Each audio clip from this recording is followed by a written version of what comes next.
The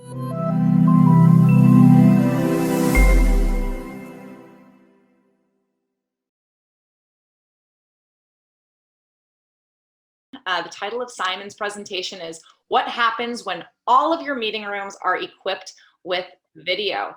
Simon, thank you so much for joining us. Now, I want to make mention that, of course, during at the end of the presentation, we will be having an exciting giveaway, and we have an Ultimate Ears Mega Blast speaker from Logitech. Again, that's an Ultimate Ears Mega Blast speaker. Very, very exciting. And please do add some questions to the chat.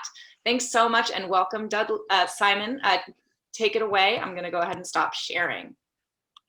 No problem. Thank you, Nicole. Well, good afternoon, good morning, good evening, good day, whichever it is for you. Welcome to our little show today.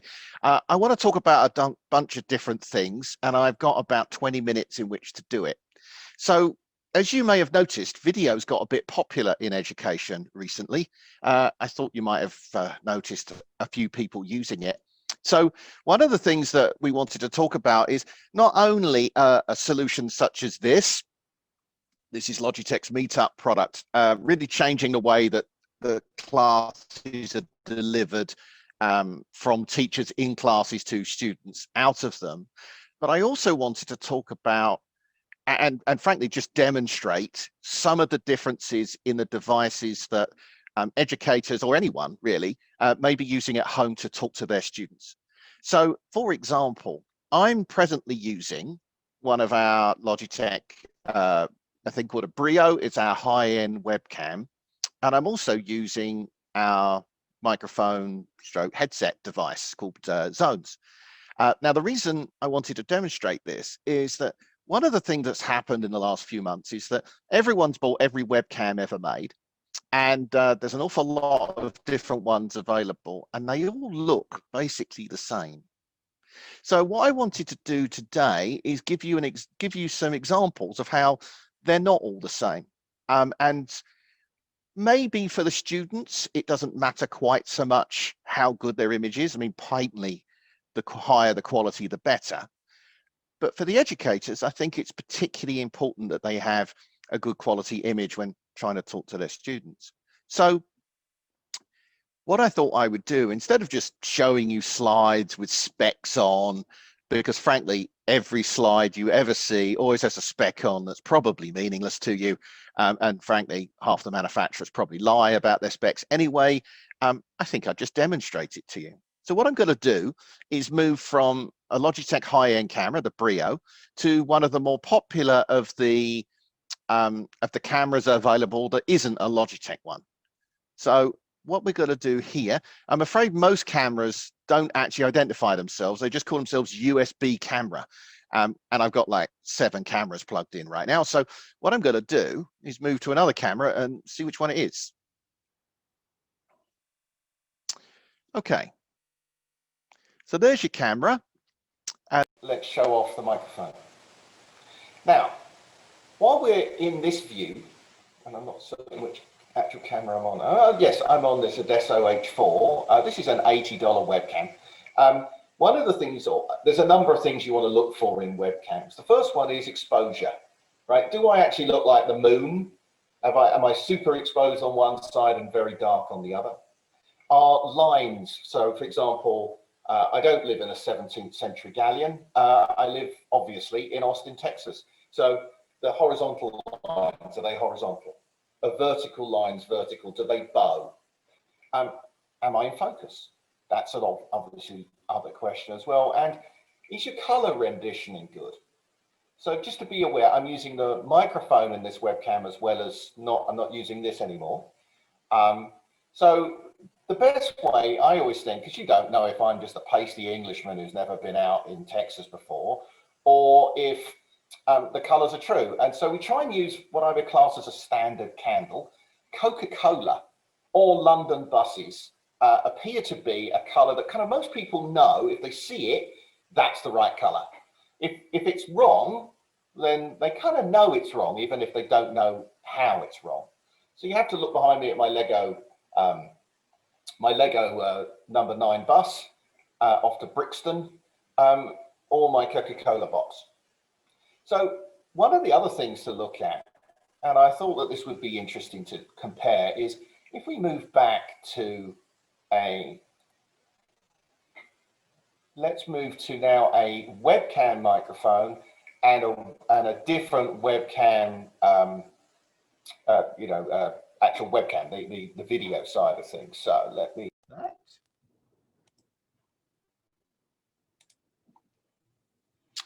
So I'm not using this microphone. In fact, we'll be talking about that in a little while. So this is, and I'm afraid I can't get them all perfectly lined up because I've got so many webcams on the top of my computer. It's crazy. So this is a device, I'll put that away.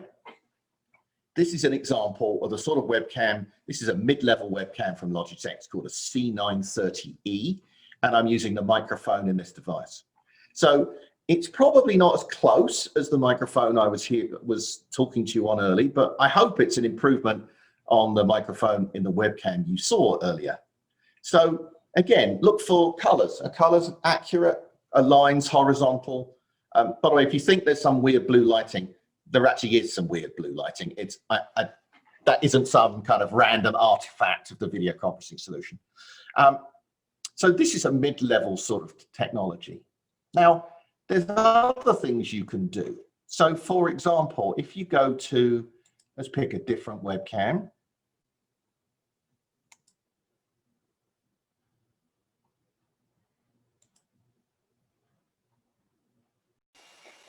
Right. And so we talked earlier about the bowing effect. Now the bowing effect, as you can see, I am now living in a 17th century galleon, and my room does appear to have a bend in it because this camera produces a very wide angle picture. Now wide angle picture is good in some senses in that it means I can stretch my arms out even though I'm almost touching the camera and my arms aren't infeasibly long. But of course it does produce some other effects. Now, other things to consider with devices like this is, again, color rendition. I'm an Englishman who always finishes his meal, who lives in Austin, Texas. So, you know, I am the wrong side of 29 with my BMI. And a wide angle camera like this doesn't exactly do me any favors in that sense. So let's show you some other stuff, because for educators, for people in the world, you want to be able to use your video device to communicate, to instill others with ideas.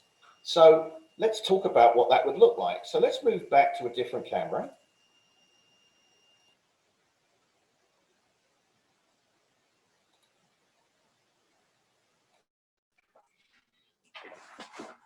So I'm back on the Logitech Brio, and I'm using the microphone that's built into this camera now. So you could probably hear, I work from home, my wife's in another office or another room in the house just down the hallway, less than 20 feet away. And my voice probably sounds okay. Now, if I was to walk away from this and then walk back, you can hear a difference in the audio, and it's probably worth experiencing that. So let's have a look. Now, well, you're not talking to me anyway, but I can't hear you presently, so take my headphones off. But this is me falling over in the back of my room, and I'm about 8 feet away from this device now. So if you are doing a lot of meetings where you're standing up and you're talking to a large group of people, well, you want to consider the kind of microphone you use, because I suspect this webcam microphone, good as it is as a microphone for a webcam, it's not really designed to be about 8 to 10 feet away, which is what I am now. And I should point out, I do naturally have quite a loud voice. So there's other things to do, which, and I just wanted to kind of give you some demonstrated ideas as to what's out there and what's possible. So this is not a bad microphone, but here's a problem with the kind of microphone you get in webcams. And the easiest way of demonstrating the point I'm trying to make is, instead of picking my 20-month-old and sticking him on my lap, I thought I would give you an example of what noise in the environment might get picked up at the far end of a call. So for example, if I'm in a video conference call, I don't really want all the noises of the dogs and the house and the kettle and, you know, all the other stuff going on. So I have a white noise machine here, or I have my iPhone with a white noise app on it. And I have one of the oddest white noises you'll ever hear is a crowded room, because everyone wants to sleep to the sound of a crowded room. But for the purposes of this conversation, it's actually pretty useful. So what I'm going to do is press play on this, and then you'll see if you could pick up the noises from this on the webcam. And then I'm going to move to the microphone in my headset. By the way, because I'm wearing a headset with noise cancelling headphones, I'm actually not really going to hear this very well, but it is pretty loud, and you'll see it or hear it, experience it when I move from one device to another. So here we go. So, you know, again, a pretty standard thing is an iPhone, right? That's as loud as my iPhone gets. That's pretty annoying, frankly. And I don't know how well you can hear me, but I'm guessing you can hear some of that. So what I'll do now is move to a headseted microphone. And I'm guessing, obviously I don't actually know, I'm guessing that the experience is somewhat different. You probably can't hear quite as much of this. And to give you an idea of how loud that is, I can actually feel the sound in my hand. So it's annoyingly loud. And again, just to remind you, I can then go back to a webcam's microphone and then move back to in a headset. So that was annoying, but let's talk about how that works and why it matters. So good quality headphones produce or have noise cancelling headphones, right? The most famous of those would be Bose. They're consumer type products that you put in your ears and it cuts out all the white noise from the airplane you're on, as an example. And they're very popular among business people. The microphones on those sort of things, and if they exist at all, are generally not very good. What a good quality headset will do is not only do noise cancelling for the room you're in, so you're not disturbed by the people around you, but also technology that allows stuff that isn't your microphone or your voice to get picked up. And I'm guessing that demonstration there gave you some experience of that. So these sort of microphones can produce a nice result, but you wouldn't want to do singing, for example, or voice coaching, or if you really want to get sort of serious about how your voice can sound, then you can move to something, and I just find it, something like this device. This, just to put it into picture, is a Yeti X. It's a blue Yeti X microphone. And again, I can't obviously hear myself, or I can't hear what I sound like at your end. And this will probably produce a somewhat different effect. I don't think I've got a particularly deep voice, but it does show, I'm guessing, that you're experiencing a richer sound than you would. And microphones like this are extremely popular among the streaming world. And a lot of those folks want to do really good quality. But I also want to demonstrate something that most people don't realize with microphones like this, that they produce pretty good effects. I'm about a foot away from this microphone, and it seemed, I'm guessing, but I suspect it produces a fairly pleasing result. But however, what people do is use microphones like this and then do what I'm about to do.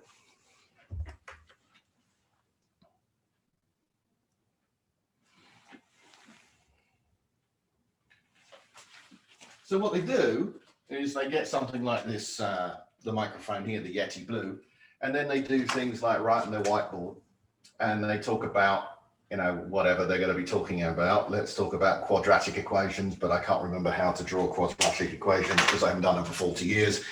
And I'm certain you can still hear me, but the quality of the experience is much lower. So if you are going to get up and move around, there are other solutions. Now, Logitech's not really in the business of making those other solutions, but lavalier microphones attached by, 3.5mm jacks, or USB microphones, or even the opportunity to put what they call shotgun mics in, which kind of point in a particular direction. can achieve the same result. Now, ultimately, if you want the better quality in a situation where you are moving around the room, for example, you're showing off things, you're I don't know, I can't imagine an example, but let's say you're doing woodworking or you're showing off models or something similar, then you'd probably want to move up to one of our room-based solutions at that point, and there is a step change in price. But hopefully this gives you an opportunity to see the difference between these different sorts of technologies. Now, the other thing to talk about would be the way that video is being used. We just supplied just over 3 million webcams last quarter, and we're shipping probably 10 million webcams a year these days. And I'm guessing that a lot of people have tried to buy our technology recently and haven't found it very available. And I apologize for that. We got rather overwhelmed by demand, but we are digging our way out of that. Our biggest recommendation is, if you are interested in Logitech solutions, get in the line, get in the queue, because they will be available at some point relatively soon. So once we've done this sort of thing, then you need to think about your organization is going to mass deploy video, and that changes the world, because mass deployment of video means that you've got to manage these tools. You've got to have people centrally look after them all. And although our room solutions allow us to do that today, so products like our Meetup, for example, allow us to have this device managed from a central location. Webcams today can't do that, but they will do within the year, and that will allow organizations to have big fleets of these devices and manage them centrally. So with that, I'm more than happy to answer any questions or any feedback if you have any, and if not, I can demonstrate some other features of this technology. Thank you so much, Simon. We so appreciate this excellent presentation. Someone had a question about the title of your presentation. What happens when all of your meeting rooms are equipped with video? Sure. And if you could kind of speak more to exactly the question, what happens when all your meeting rooms are equipped with video? It's a fair question, and I wanted to talk about webcams, and then I don't know, I completely forgot what the title of my presentation was about. I'm sorry. Not to worry, there is still time. There is. So meeting rooms are changing, right? Traditionally, video conferencing used to be a technology that you would put in your boardroom. Most organizations would say, wow, that thing costs a lot of money. We better put it where all the executives are. And they did. And frankly, most of those video conferencing systems spent most of their lives really gathering dust. They would be used a couple of hours a week because only the senior people used them, and only the senior people went in that room, and they only went in that room a few hours a week. And the problem with that was that video conferencing was always one of those technologies where you had last mover advantage. And I mean that in the sense that if I buy video and none of you 118 people on this call do, then I've wasted my money. But as one person, let's say Michelle she's the second person to buy the technology. So she's likely to buy something better than mine because it's newer, cheaper than mine because it's technology and therefore it's newer, and she's already got someone to ring. And then Nicole goes and buys a solution, and she thinks, oh, well, this is good. I've already got 2 people to ring. And of course, it helps me as well, because now I've got somebody else to talk to. Now, what happens with a network effect, which is where we've got to now with video, is for the last 25 years or so, it's always been a push environment. Get customers to look at the technology, see how it will make them more productive. But if they can't actually use it to talk to other people, and they can only use it to talk inside their own organization, then that becomes a major problem. Now, a whole bunch of things have changed in the last few years. Microsoft Teams, Zoom, for example, have made video conferencing really easy to scale. You can send a link to somebody and they can join it from their laptop if they want to. So now each meeting room is ever more useful because there's already lots of meeting rooms. And we've now moved from a world in which video has become either a science experiment, but now it's become essential. I'm actually old enough to remember when fax machines went through the same change. In like 1985, the global market for fax machines was about 60,000 devices. 3 years later, the market was 1 million units. The year after that was 2 million units. And so you get this network effect. And of course, no one buys fax machines anymore, except that the global market for fax machines is about 15 million units today. And we're at the position now where organizations are looking at video as, well, we have to put it in every meeting room, because if we don't, and between 30 and 70% of our colleagues are not in the office at any one point, well, they'll all be doing video like we are right now, like all 120 of us are doing as we speak. But the people who are in the office, in theory, where all the technology is, probably all have to huddle around a laptop. So if you don't have a piece of technology in the room, then it becomes a major problem. You might as well be at home. In fact, you've got more technology at home than you have in the office. So when you're looking at these devices to mass deploy your offices, well, you could argue that in the old days, video was a bit like a Mercedes-Benz. It's very nice. And if you're only buying one of them, it's probably a good answer. But if you have to buy a couple of thousand of them, you really want the thing that's super reliable, works forever, inexpensive, available everywhere. And of course, we would argue that that works rather well for us. We like to think of ourselves as the Honda of the market. And a lot of people are realizing that if they're going to mass deploy video, the old days of a $10,000 meeting room solution just simply don't scale. So there's other things to consider when you're looking at large installations as well. There's not only is how reliable is it, and when I say reliable, I don't actually mean does the smoke escape so it no longer works, because frankly, modern electronics are extremely reliable. But how often do users come along and unplug a cable or move a display and unplug a power lead or an HDMI or any number of other things? That's often a disaster for IT departments, because the users only discover that the room isn't usable as they walk into the room, probably 5 minutes late because the last meeting overran by 5 minutes. They're already 5 minutes late. They get there, it doesn't work. They're ringing IT departments and screaming at them, make this work now. Chances are they'll never get there in time to make it a viable solution. So as a result, the opportunity to have this stuff scale in a way that this type of technology is never done before is incredibly important. Thank you I hope so that much. gives you a sense as to what happens. Thank you so much. This was excellent, Simon. We do have questions. I have a question here. Will Logitech have a large room microphone that can pair with the Rally camera, say 25 by 30 classroom? Yes, because the Rally camera is a Logitech product. Okay. Well, so yes. Yes, in fact, it's identical. The Rally product, which is our large meeting room solution. Give me 1 second.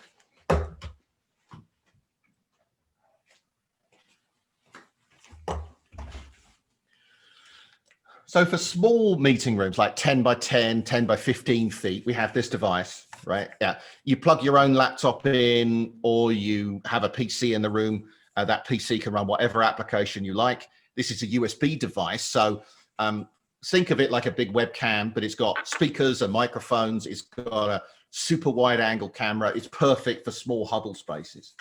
For larger rooms, I haven't got all the components here, but for larger meeting rooms, we've got a super high quality 4K pan tilt zoom camera with a zoom function on it, and a microphone arrays that, in fact, we can have up to 7. They look about this size. There's a bit more to it than that, but in simple terms, you could fit a meeting room for 40 or 50 people in with a Rally solution without too much trouble. So yes, thanks, Nicole. Excellent. Can we get a list of the Logitech devices demonstrated during the presentation? Yes, I can tell you now what we looked at, but we'll also, of course, write it up. So I'm on a Logitech Brio webcam. The microphone I'm using right now is the Logitech Blue Yeti X, which is our high-end sort of streaming microphone. And the other webcam you saw, and I'll just remind you of that webcam, is the Logitech C930E. And this is a fine product, but it's a step down from our Brio device. Thank you. We have another question. Are any of the webcams 360-degree view capable? It's a good question. There are 360-degree capable devices on the market. Logitech doesn't make any, and I'll explain why in a second. So, you know, a plug for other companies in the market. Our Labs makes a device that looks a bit like a thermos flask.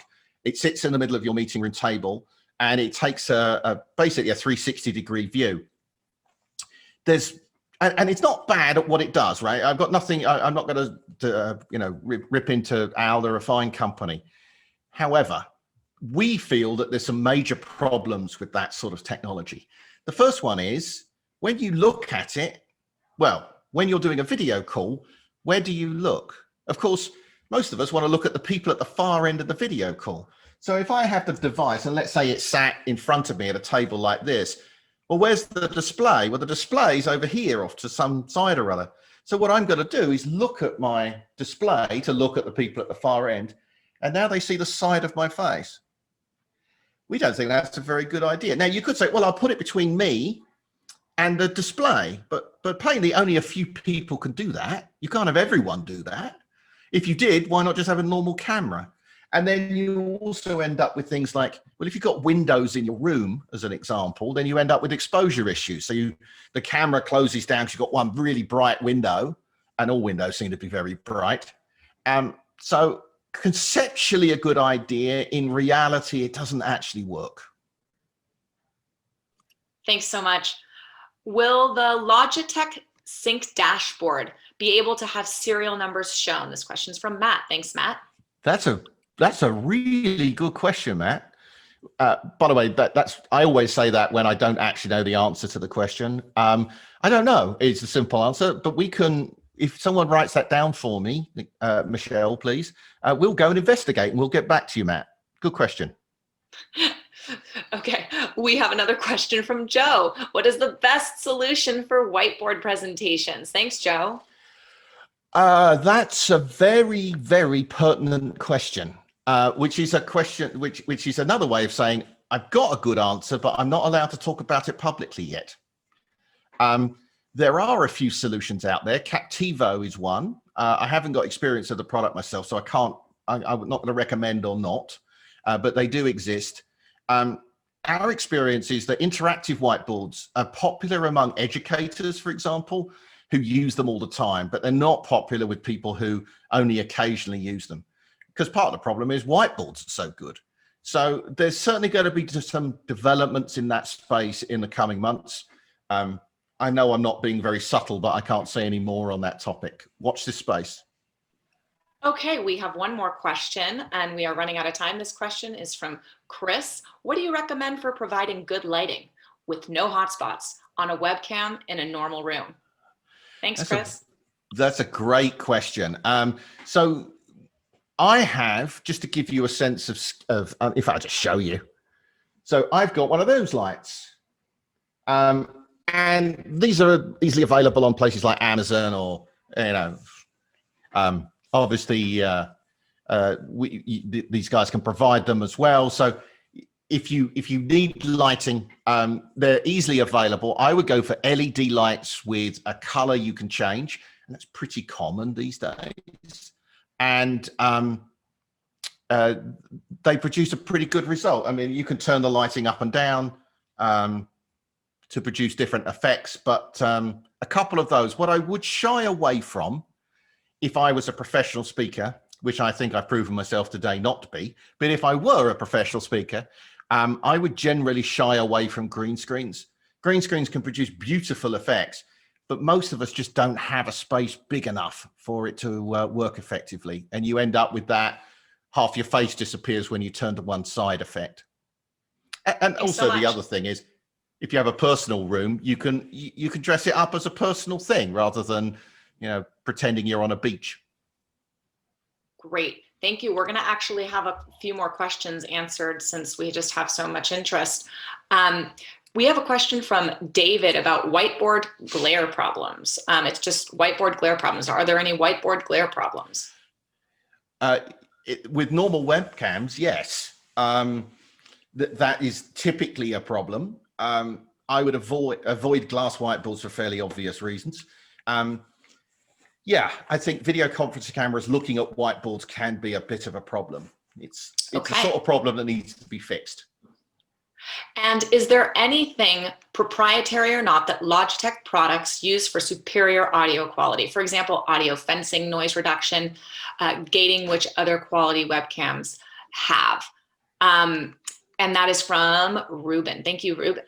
Okay, I can't think of, I think that the results of the demos that I gave you, and by the way, I wasn't trying to pick on any particular manufacturer here. I just picked out some of the ones that I've looked at and our sales team has been looking at recently.